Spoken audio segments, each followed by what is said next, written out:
مسلمانوں کا آپس میں تعلق، ان کا ملنا ملانا، خوشگوار موڈ میں بیٹھنا، گپ شپ کرنا، اچھے مقصد کے لیے اکٹھے ہونا، ان کی دوستی اور ان کا تعلق بنانا، یہ دنیا کا معاملہ نہیں ہے، یہ دین کا حصہ ہے، ایمان کا حصہ ہے۔ اللہ اور اللہ کے رسول نے اسے ایمان کا لازمی حصہ قرار دیا۔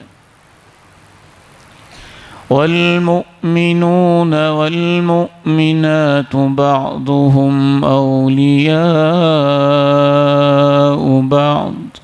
اہل ایمان مرد ایک دوسرے کے دوست ہوتے ہیں، اہل ایمان عورتیں ایک دوسرے کی سہیلیاں ہوتی ہیں، اور ان کی دوستی اور ان کے تعلق کی بنیاد کیا ہوتی ہے؟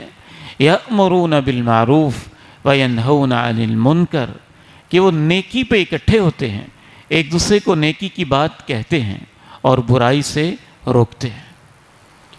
انما المؤمنون اخوة فاصلحوا بین اخویکم واتقوا اللہ لعلکم ترحمون۔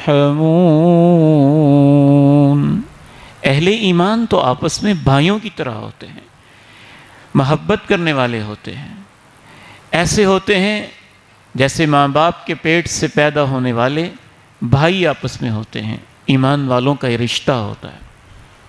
رسول اللہ صلی اللہ علیہ وسلم سے سنیے آپ کیا فرماتے ہیں۔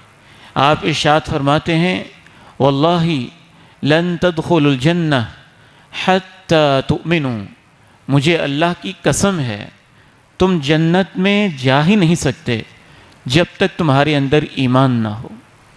وَلَن تُؤْمِنُوا حَتَّى تَحَابُّوا، اور اس وقت تک تمہارے اندر ایمان نہیں آ سکتا جب تک تم آپس میں ایک دوسرے سے محبت نہ کرو۔